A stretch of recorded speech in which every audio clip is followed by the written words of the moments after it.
गुरुर्ब्रह्मा गुरुर्विष्णु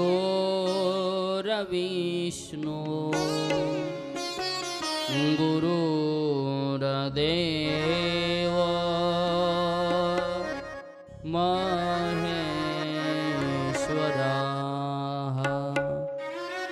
गुरु साक्षात् परब्रह्म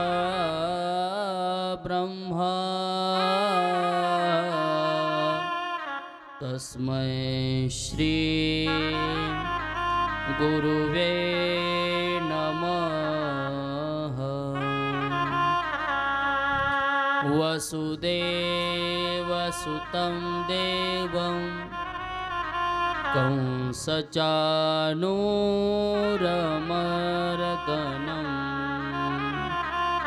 देवकी परमानन्दं कृष्णं वन्दे जगद्गुरुं।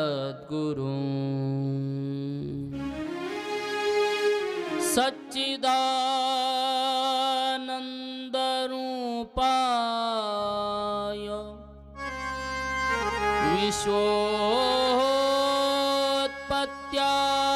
विश्वोत्पत्त्यादिहेतवे तापत्रय विनाशाय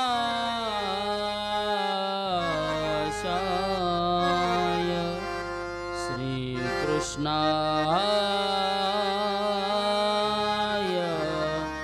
वयं नमः। मज हृदये सद्गुरु जेने तारिलो हा संसार पुरु म्हणून विशेष अत्यादरू विवेकावरी घ्यावी घ्यावी माझी सेवा दीन दुर्बळाची देवा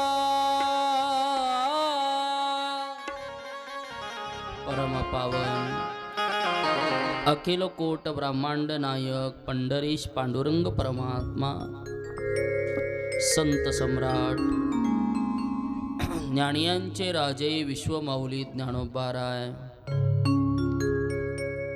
पवनसुत हनुमानजी महाराज वृंदावन निवासी भगवान कृष्ण कन्हैयाची त्याच्या असीम कृपेने आशीर्वादाने आपण श्रीमद भागवताचं हे परम चरित्र कथा श्रवण करत आहोत।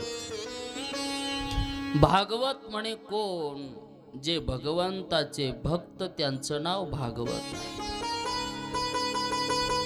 भगवंताची सेवा करणाऱ्या सर्व वैष्णवांची संज्ञा म्हणजे भागवत आहे।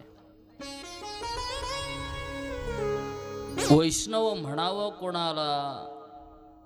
आमचे महाराज म्हणतात वैष्णव तो जया अवघे देवावरी माया। ज्याचं पूर्ण प्रेम आपल्या इष्ट देवतेवरती आहे, देवावरती आहे, अशा भागवताच्या कथा भक्तांच्या कथा ज्या ग्रंथात आहे तो ग्रंथ म्हणजे भागवत कथा आहे। हीच कथा गेली 2 दिवसांपासून आपण श्रवण करत आहोत, ऐकत आहोत। देवाचं चरित्र अगदी मधुर आहे। कालही आपण व्यास महाराजांची कथा श्रवण केली, ऐकली।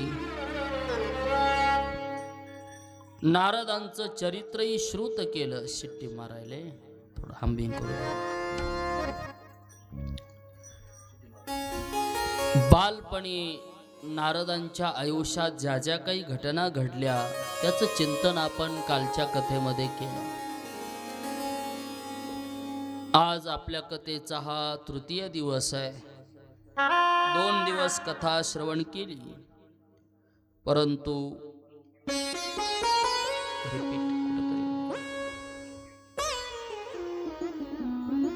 ज्यांनी ही कथा सर्व जगताला सांगितली ते भगवान विष्णू परमात्मा. तीच कथा पुढे ब्रह्मदेवापासून पुढे पुढे पुढे पुढे चालत राहिली आणि चालता चालता चालता व्यास महाराजांनी पुन्हा या ग्रंथाची व्यवस्थित रचना केली. आणि रचना करून व्यासजी भगवान शम्यप्रास नावाच्या आश्रमामध्ये बसलेले आहेत आणि भागवताचा ग्रंथ लिहून पूर्ण झाला. चित्ताला समाधान प्राप्त झालं. आज माझ्या मुखातून भगवान कृष्ण परमात्म्याची स्तुती गाता आली. मी ती गायली. का गावं देवाचं चरित्र? तर देवाला ते फार आवडतं. स्वाभाविक आहे, कोणाचंही नाव घेतलं की माणसाची छाती गर्वाने फुगून येते. कोणालाही वाटतं माझं नाव काय करावं, घ्यावं. नाव घेतलं की माणूस काय होतो? खुश होतो, समाधानी होतो. नावावर माणसाचं खूप प्रेम असतं. जर सामान्य माणसाला असं वाटतं की कोणी माझं नाव घ्यावं, तर देवाला का वाटणार नाही? या लोकांना मी निर्माण केलंय, यांना मी जगवतो, यांचा सांभाळ करतो. जर त्यानेच आपल्याला हा मृत्यूलोक दाखवला असेल, तर आपण सुद्धा कोणाचं नाव घ्यायला पाहिजे? देवाचं नाव घ्यायला पाहिजे. बरोबर आहे की नाही? आपण कुठं रुपया 2 रुपया देणगी दिली की माणसाला वाटतं काय माझं काय घ्यावं? हो, मी दक्षिणा दिलाय, देणगी दिली, माझं नाव घ्या. का? नाव घेतलं की माणसाच्या मनाला एक समाधान प्राप्त होतं. तसं देवाला सुद्धा त्याचं नाव घेणारे, त्याचं चरित्र गाणारी माणसं फार आवडतात. महाराज म्हटले, नाथ महाराज म्हणतात, त्याचा तो प्रकारच आहे, आवडीचा एक प्रकार आहे. काय? जो नित्य माझं नाम गातो, देव म्हणतो माझं प्रेम त्याच्यावर नित्य नित्य असतं. म्हणून काय आवडतं देवाला?